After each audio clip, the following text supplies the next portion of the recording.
Good evening. Coming up tonight, as strikes continue across the nation, how USC campus workers are coming together. Plus, it's a jam-packed weekend in the Palmetto State. Whether you're a music lover or a foodie, we have some festivals you won't want to miss. And later, see how our women's golf team has dominated the green this season. But first, our Nicole Smith is live in the Weather Center. Nicole, can we expect some sunshine this weekend? Well, Erin, we can be expecting some cooler weather coming our way. I'll have the weather forecast for this week and more for you tonight on SGTV, Student News at 7.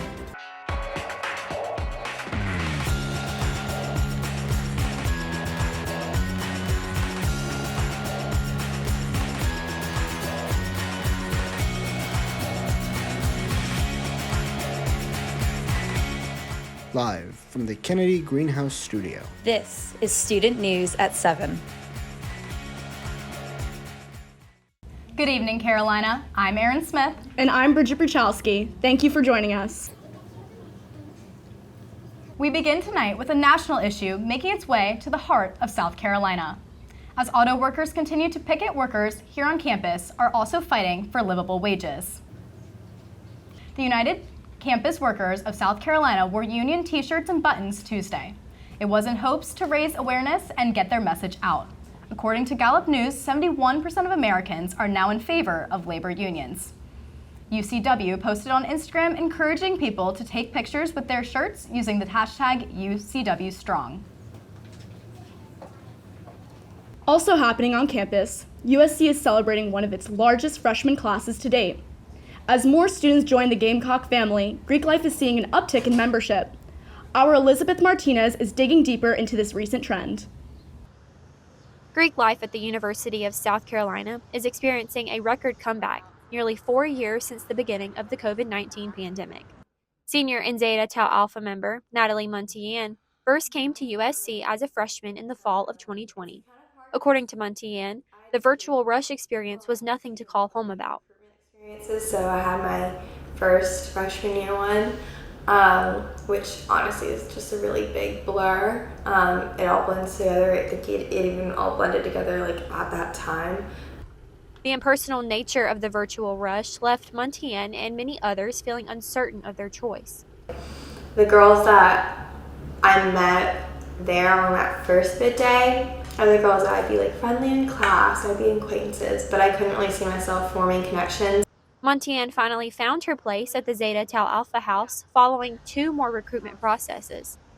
Zeta experienced a record number of girls entering their rush portal this past August, a shift that was felt all across the Greek village. Montian credits this shift to the rise of TikTok during the pandemic.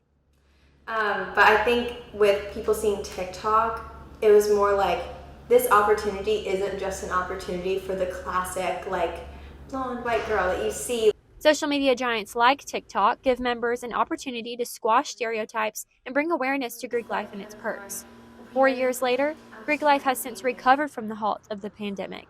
Why just call home when you can Snapchat, TikTok, and Instagram all things rush? For SGTV, I'm Elizabeth Martinez.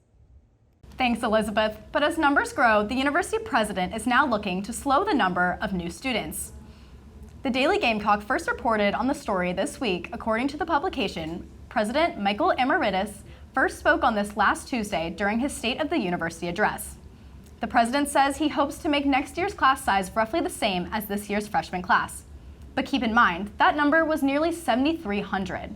This comes after the university's new policy to automatically admit the top 10% of South Carolina high school seniors. That's set to start next fall. A popular dining hall on campus remains closed after a pipe burst last week. The sudden event had students in the honors dorm changing up their day-to-day schedule. SGTV reporter Chloe Finley has the story. On Friday, September 22nd, the University of South Carolina's Honors Residence Hall flooded and has since left students floundering. The flood affected the CA wing of the Honors College, which included the second and first floors, along with one of USC's dining halls, Honeycomb Cafe. A burst pipe caused the 2 to 3 inches of water to accumulate in the building. Rachel Herod, a freshman who got displaced by the flood, spoke on how this stressful event affected her life. It's been a lot of added stress, mostly for like schoolwork and stuff, just because I've been out of my room and I try to stay out of my temporary room for as much as possible because it's so awkward. I've got exams and stuff this week, and it's really been stressful, and I've been getting not very much sleep. I've mostly been spending time in Russell House studying instead of in my room. It's like I stay out late, I get up early, and I just try to stay out of my room for as much as possible. SGTV contacted the Honors College administration and received no response. Students were expected to be back in their dorms September 28th. For SGTV, I'm Chloe Finley. Thanks, Chloe. You may have heard how cancer patients will ring a bell to celebrate the end of their treatment. Well, a museum in Columbia is redefining that experience. Adventure unveiled the Celebration Circle this week. It's a new space aimed at honoring child cancer patients and their families and doctors. The space was made possible through a partnership with Prisma. Patients can now visit the museum and ring a special bell regardless of where they are in treatment. New Brooklyn Tavern is one of the oldest music venues in the area. From local bands to nationally recognized artists, New Brooklyn has been in the show business game for over 20 years. On August 22nd, New Brooklyn published a post breaking the news that the building is for sale. A GoFundMe was listed with over 600 donations, raising $37,000 in support of the venue, from locals to big-name bands like Taking Back Sunday. Wednesday afternoon, the venue made another publication to their social media, including updates on their current situation. Fans of the venue can rest assured that the New Brooklyn story is not over yet. The venue stated that they, quote, will announce the new location when the time is appropriate, end quote. Until then, locals can continue to show their support by attending shows until mid-December. New Brooklyn shares in their post that, quote, every show you support from now till then is incredibly helpful, and every little bit helps, whether you buy a ticket, a drink, a burrito, or donate, end quote. This past week, SGTV reporter Clarissa Meier visited a local business to get the scoop. What'd you find out for us, Clarissa? Do you wish that there was a farmer's market that was every day so you can buy and eat the freshest whenever? Farmer's Market Exchange on the corner of Lady Street right here in downtown Columbia offers locals that farm-to-table produce along with bread, coffee, and more. There's breakfast to lunch and special hot plate meals that change up most days. Tom's Creek Family Farms, a local South Carolina farm in Hopkins, started this to bring healthier options into the grocery store market. The owner, Sept, talks about how all of the family pitches in. 100% family business, also 100% participation of all the family members, each in some fashions. And then my son, daughter, is all back there, and my other son, they all work here in the store. Grocery store ownership has been passed down through generations in this family-run business, starting from their origins in Cyprus. Their farm has 7 greenhouses, bringing in quality produce that customers can rely on. A community is formed along with the convenience of being walking distance from many close areas in downtown Columbia, like the Vista and the State House. Sept says how his favorite part of his job is getting to know his customers on a more personal level. He says, quote, you get to know people and they get to know us. For the future, Sept hopes to continue to bring in produce fresh daily, but to stick to keeping it simple. We for the local farmers, local growers, so we have it every day fresh. For SGTV News 4, I'm Clarissa Meier. Thanks, Clarissa. I think it's wonderful that local businesses take the time to get to know their patrons. And who doesn't love another place to get baked goods in Columbia? Coming up after the break, SGTV reporters Dakota Morris and Isabella Davis will give our sports update. You won't want to miss it. Stay close. Welcome back, everybody. I'm Dakota Morris. And I'm Isabella Davis. The Gamecock women's golf team has found plenty of success on the green this season. They sit at number 7 on the NCAA rankings and were recently named number 1 in the country by Golf Week. The Gamecocks earned their title after finishing first in all 3 rounds of the Annika Intercollegiate 2 weeks ago. This past weekend, the Gamecocks secured 3rd overall at the Mason Rudolph Championship, led by junior Luis Redevist, who finished tied 5th. The team will travel to Fayetteville for the Blessings College Invitational this Monday. The Gamecocks men's golf team will join the women on the road to Blessings Golf Club after wrapping up in Birmingham yesterday. The SEC Fall Preview took place Monday through Wednesday with 3 rounds of stroke play followed by 1 round of match play. Over the course of a few days of competition play, the team placed 14th overall. The next day, the Gamecocks faced the University of Kentucky and were able to take a 3-2 victory over the Wildcats. Both redshirt sophomore Frankie Harris and freshman Bo Carpenter led the Gamecocks through stroke play and had impressive outings. However, it was sophomore Zach Adams who wanted back his 3 holes in match play that gave the Gamecocks a win over Kentucky. In men's soccer on Saturday, the South Carolina soccer team suffered their first loss against Georgia State Panthers here at Stone Stadium. The Gamecocks had majority possession to start, but fell short with any opportunities to score, mostly keeping the ball on their side of the field in the first half. With the back 3 defenders passing it back and forth, Georgia State offense worked the ball down the field aggressively. Sophomore midfielder Justin McLean passed the ball to senior midfielder Simon Carlson, who fired a shot to the far left corner, giving the Panthers a 1-0 lead. The Gamecocks were unable to score any goals despite their relentless effort and strong defense, leaving the final score 1-0 Georgia State. The Gamecocks will be on the road this weekend in Harrisonburg, Virginia at JMU for a 7 p.m. kickoff on Saturday, which will be broadcasted on ESPN+. On the other side of Gamecock soccer, the women's team drew with Tennessee this past Sunday in a game that had fans on the edge of their seats. With just 4 minutes left in the game, senior Kat Berry was awarded a penalty kick that would save the Gamecocks from the loss. SGTV reporter Marissa Womack has more. I'm here at Stone Stadium where the Gamecocks just played the Tennessee Lady Volunteers and tied their game 1-1. Let's take a look at some of their highlights from the night. Both teams were strong offensively the entirety of the game. Tennessee had 5 shots on frame, but their first and only goal of the night came from freshman Kate Runyon with less than 15 minutes left. Carolina was quick to follow with their 6 shots on frame, ultimately getting on the board with a penalty kick from Catherine Berry. Neither team was able to get the ball in the net after that, leaving the game with a draw at 1. Additionally, Gamecock goalkeeper Heather Hens recorded another full game in the net, placing her 3rd for Carolina's all-minutes record book. The Gamecocks' next game is this Friday, the 29th, against the Auburn Tigers in Auburn. For SGTV Sports, I'm Marissa Womack. Thanks, Marissa. Gamecock football also had a successful weekend at home. Over the weekend, Gamecock football got their first SEC win of the season against Mississippi State. Winning 37-30 against the Bulldogs, the Gamecocks are now ranked 2-2. Carolina's offense came in strong as ever as Xavier Leggett turned a first down into a touchdown with 76 yards in the first quarter. Spencer Rattler tailed 3 touchdowns in the night with 288 yards to lead South Carolina to a victory against Mississippi State. Carolina's new running back Mario Anderson also had a memorable game. With a 9-yard rush in the fourth quarter, the Gamecocks were ecstatic as Anderson got his first taste of the end zone. He finished off his game against Mississippi State with 26 carries for 88 yards. The weekend, the Gamecocks will hit the road and face Tennessee at Knoxville at 7:30 p.m. on the SEC Network.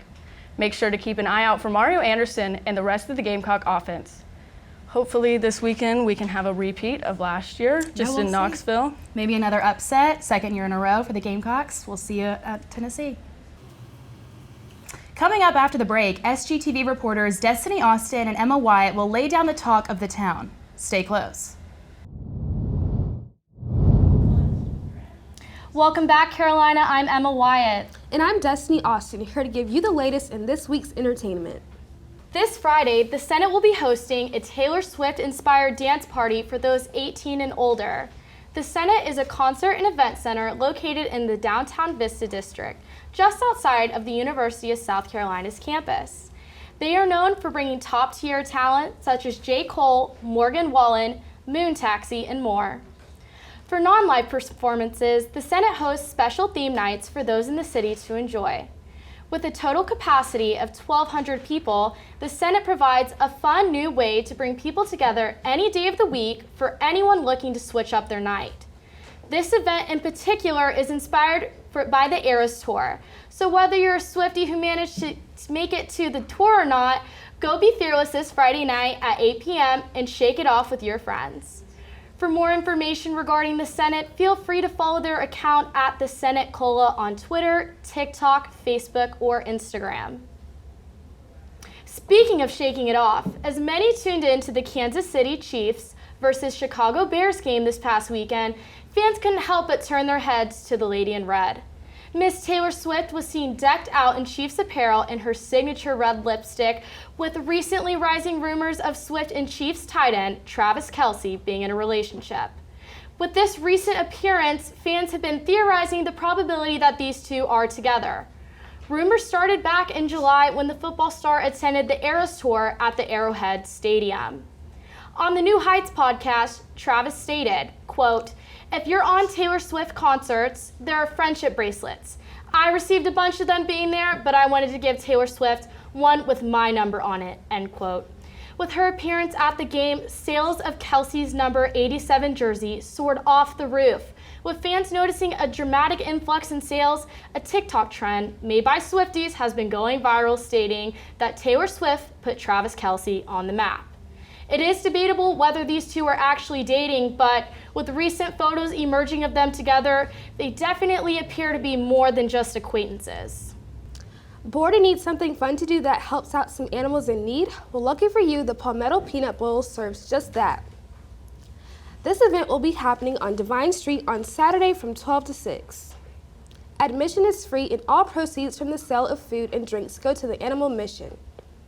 The Palmetto Peanut Bowl is now in its 16th year. It started out as a small backyard affair to an annual outdoor spectacle drawing thousands from all over the Midlands.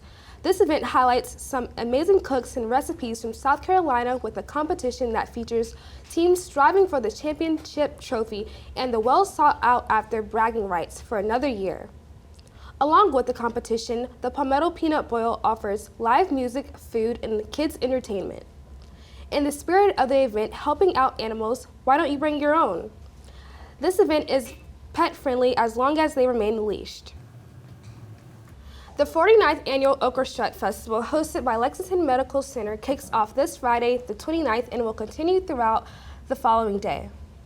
This two-day event is a great place for okra lovers to go and enjoy good food, amusement rides, and great entertainment with your family and friends. In the 1970s, the Okra Strut started to raise money for Irmo to build a library. Now it's the annual event which brings in a lot of visitors. It happens every year and continues to raise money for charities, local organizations, schools, and scholarships. For those of you who don't enjoy okra but think that event sounds fun, no worries. Lots of different food will be offered throughout the festival. As for the entertainment of the Okra Festival, there is a kids' okra eating contest and performances from Columbia's Capital City Clogging, Legacy Martial Arts, and special guests, the Reggie Sullivan Band and the Spin Doctors. This event is free for all and will take place at Irmo Community Park. You definitely don't want to miss it. I think the Palmetto Peanut Bowl is a fun and delicious way to raise money for a great cause. What about you? I think it'll be really fun because I don't know about you, but I've been needing to see some furry friends recently with all these exams coming up, and it'll be nice to hang out with friends and eat some boiled peanuts. Yeah. That's all your entertainment news for tonight. Coming up after the break, Nicole Smith will let you know if this warm weather is sticking around. Stay close.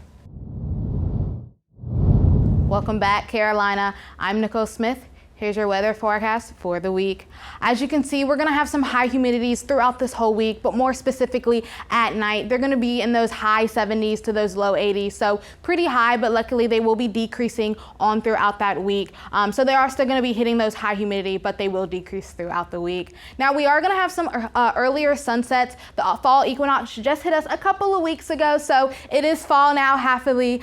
So those sunsets are gonna be hitting us a lot earlier. They're gonna be hitting us tonight at 7:12, of course, but as they go on throughout the week, they're going to be getting earlier and earlier between that 6 and 7 o'clock time frame. So if you like getting out and catching that sunset, just make sure you get out there a little bit earlier throughout the week. Now, taking a look at what this week is going to be looking like, starting here, we're going to have some mostly cloudy weeks this week.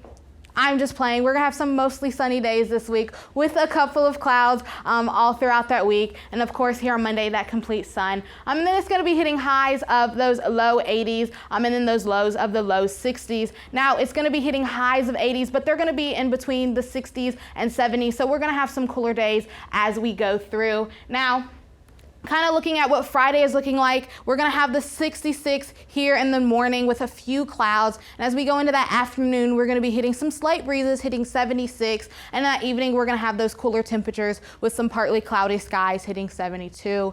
Now, I know some people are going to Tennessee this week to cheer us on, us Gamecocks against Tennessee. But if you aren't going to Tennessee, you're staying right here in the States, but you might be traveling home, anything like that. We're gonna have those low 80s all throughout the state. So cool temperatures all throughout the state, no matter where you go here in South Carolina. Now, if you are going to Tennessee, we're gonna have those high 70s to mid to high 80s. So definitely make sure you bring that sunscreen because it is gonna have some warmer temperatures over there in Tennessee. And definitely make sure that you drink plenty of water because hydrate or dehydrate, of course. You don't wanna get any heat strokes or anything like that with those warmer temperatures over there. Now, bringing it back to South Carolina, here in Columbia, what we're gonna be looking at right now, we're gonna have some temperatures hitting 62, and that humidity is at 82%. So definitely take that into consideration when you're getting ready for tonight if you do plan on going out. And then we're gonna have some partly cloudy skies. That's all I have for you tonight. After the break, we'll have tonight's edition of Carolina Canines. You don't wanna miss it, stay with us. And finally, tonight's Carolina Canine features Princess Leia. Princess Leia was submitted by News 4 member Chloe Finley. Leia is a 7-year-old King Charles Cavalier Spaniel. Princess Leia is a notorious loud snorer for such a tiny pup. She loves eating everything from eggs and cookies to paper towels and remote controllers. I love Star Wars, so I think Princess Leia is such a perfect name for this little pup. And honestly, whose dog doesn't like to eat paper towels and controllers? That's a wrap up tonight's edition of Student News at 7. Be sure to follow us on Instagram, Twitter, and Facebook at SGTV at USC. To keep up with all of our content, be sure to also visit us online at sgtv@usc.com. For SGTV News 4, I'm Erin Smith. And I'm Bridget Bruchalski. From all of us here at SGTV, have a great night, Carolina, and forever to thee.